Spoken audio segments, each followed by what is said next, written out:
नमस्कार। लोकसभा चुनाव से जुड़ा कैपिटल टीवी का खास शो 24 कारण विपक्ष बेदम देख रहे हैं आप, और मैं हूं आपके साथ दिव्या सिंह। एक तरफ बिहार के सियासत में बवाल मचा हुआ है। जेडीयू से ललन सिंह के इस्तीफे को लेकर अटकलें लगाई जा रही हैं। दिल्ली में राष्ट्रीय कार्यकारिणी की बैठक हो रही है। चर्चा तो यहां तक है कि नीतीश एक बार फिर पाला बदल सकते हैं। लालू और नीतीश के बीच सब कुछ ठीक नहीं है, यह भी कहा जा रहा है।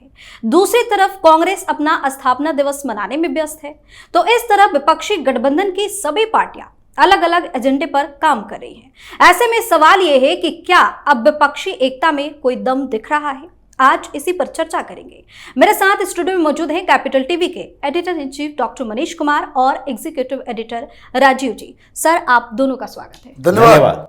सर, नीतीश के उनके ही सलाहकारों ने डुबोया है, ऐसा आरोप अब लग रहा है। देखिए, सलाहकार तो सलाहकार ही होते हैं। अगर सलाहकारों को आपने डिसीजन मेकर बना दिया तो वो पार्टी डूबना तय है। कांग्रेस पार्टी के साथ भी यही हो रहा है, नीतीश कुमार के साथ भी यही हो रहा है, कई सारी पार्टियों के साथ पहले भी हो चुका है। जो लोग इस गलती से बच जाते हैं तो पार्टी भी बच जाती है, साख भी बच जाता है, राजनीति भी जो है वो बच जाती है। अब नीतीश कुमार के साथ क्या हो रहा है? नीतीश कुमार एक साथ कई सारे गेम को खेलने की कोशिश कर रहे हैं। पार्टी डूबने की कगार पे है, पार्टी खत्म हो गई है, उनकी अपनी पॉपुलैरिटी रसातल में चली गई है, पार्टी टूटने वाली है, सरकार जाने वाली है। बेइज्जत होकर के मुख्यमंत्री के पद से उनको निकालने की तैयारी उधर लालू प्रसाद भी कर रहे हैं। पता नहीं क्या होगा। और ये जो 2024 बिल्कुल सिर के ऊपर है, उसके लिए भारतीय जनता पार्टी किस तरीके से पूरे देश में राम राम चल रहा है, ये कैसे लड़ाई लड़ेंगे, इसलिए सबको मालूम है 2024 में कोई चांस नहीं बन रहा है। इसलिए सब लोग अपनी डफली, अपना राग गा रहे हैं। कांग्रेस पार्टी अपने हिसाब से चल रही है, आम आदमी पार्टी अपने हिसाब से चल रही है, नीतीश कुमार अपने हिसाब से चल रहे हैं, ममता बनर्जी अपनी। भाई 30 तारीख तो डेडलाइन था, कोई बड़े मीटिंग की तो कोई सुगबुगाहट नजर नहीं आ रही है। कहाँ बातचीत हो रही है, कहाँ फॉर्मूला बन रहा है? तो जो बेसिक काम था वो काम हुआ नहीं। कांग्रेस के सारे लीडर जो है वो नागपुर की रैली में लगे हुए रह गए, और नीतीश बाबू जो हैं वो कांग्रेस पार्टी और लालू यादव को ब्लैकमेल करने के लिए ये पूरा प्रपंच रच दिया। तो लड़ाई तो आपस में ही पहले इनकी है, गठबंधन तो हमें नजर नहीं आ रहा है, ये तो पूरी तरीके से लठबंधन नजर आ रहा है। जी सर, कहा जा रहा है कि एनडीए में शामिल होने के सिवा नीतीश कुमार के पास अब कोई ऑप्शन नहीं, उनके ही पार्टी के लोग कह रहे हैं। देखिए, विकल्प तो नीतीश के पास कुछ भी नहीं है। एनडीए में शामिल होने के अलावा और कोई रास्ता दिखाई नहीं पड़ रहा। लेकिन भारतीय जनता पार्टी के शीर्ष नेतृत्व के तरफ से हरी झंडी मिले तब तो, क्योंकि भारतीय जनता पार्टी को लगने लगा है नीतीश कुमार की पॉपुलैरिटी कम हो गई है बिहार में, और उनके जो सांसद हैं अभी वो भी नीतीश की पार्टी से टिकट लेने के बदले, जो जीते हुए सांसद हैं वो भारतीय जनता पार्टी से टिकट लेने की कोशिश में लगे हैं कि आप हमें दे दीजिए, हम आपको जीत कर दिखाएंगे। नीतीश की बड़ी परेशानी है।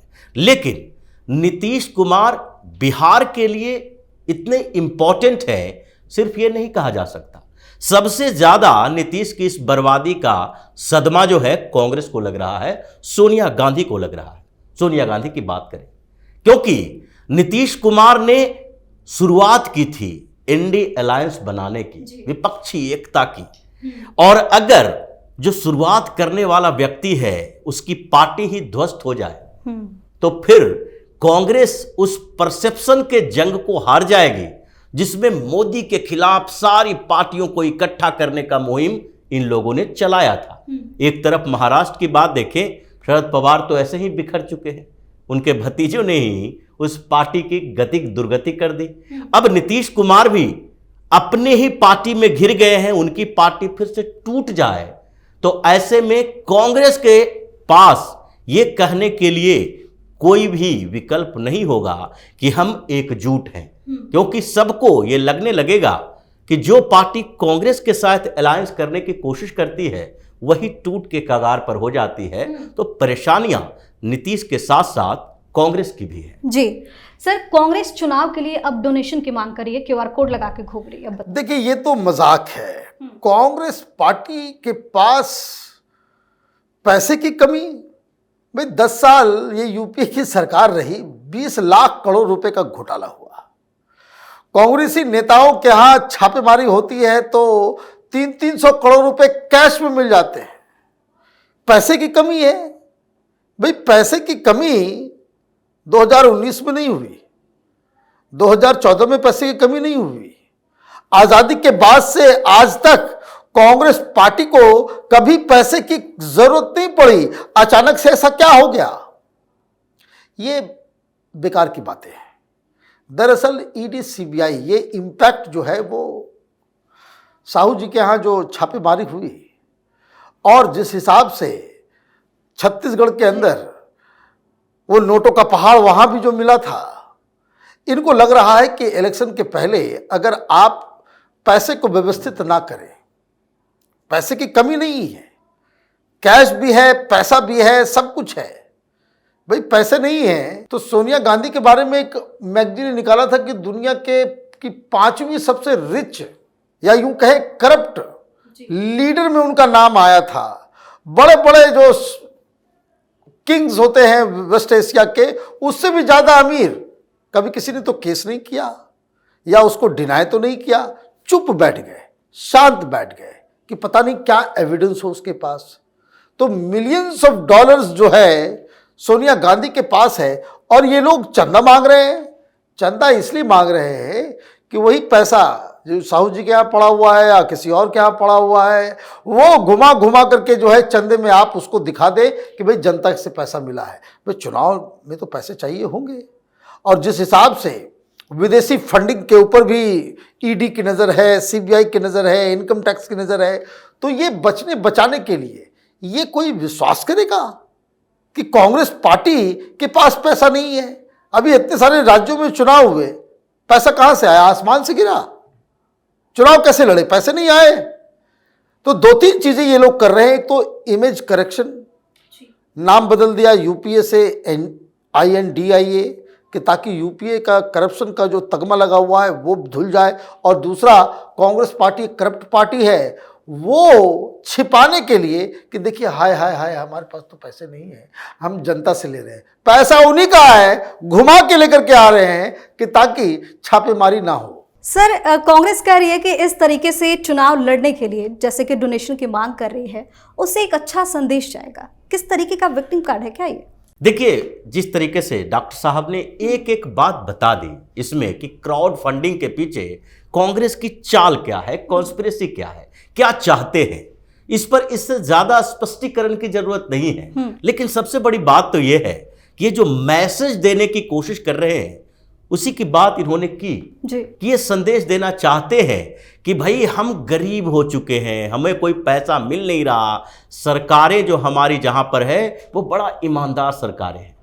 पिछले दिनों चुनाव हुए विधानसभा के, छत्तीसगढ़ और राजस्थान, इन दोनों जगहों पर तकरीबन 1200 करोड़ रुपए पकड़े गए। भारतीय जनता पार्टी के किसी नेता ने हंगामा नहीं किया कि हमारा पैसा पकड़ा जा रहा है, लेकिन एक कांग्रेस के नेताओं ने बार बार कहा ईडी, सीबीआई, चुनाव आयोग का गलत इस्तेमाल किया जा रहा है। ये जो पैसे पकड़े जा रहे हैं ये पैसे क्राउड फंडिंग के थे, ये पैसे चंदा के थे।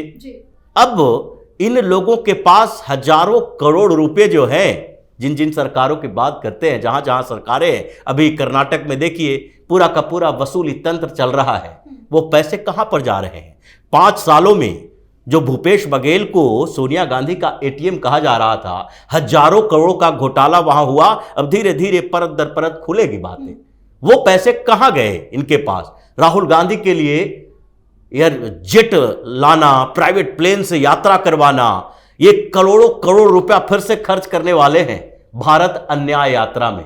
ये न्याय यात्रा नाम देते हैं, वास्तविक तौर पर ये देशवासियों के साथ सबसे बड़ा अन्याय है कि राहुल गांधी जैसा व्यक्ति राजनीति कर रहा है। तो ऐसी स्थिति में कांग्रेस एक विक्टिम कार्ड खेलने की कोशिश तो कर रही है, लेकिन लोगों के जहन से कांग्रेस खत्म नहीं हुई है, कि कांग्रेस का पर्याय करप्शन होता है और ये करप्ट पार्टी है। जहां सरकार स्टेट में बनाएगी वहां भी करप्शन होगा। और बाय द वे, जितने सालों तक केंद्र में सत्ता में रही है, सैकड़ों घोटाले दर्ज हैं, जवाहरलाल नेहरू की सरकार से लेकर मनमोहन सिंह की सरकार तक। एक भी ऐसी सरकार नहीं रही जिसके ऊपर घोटाले का आरोप नहीं लगा है।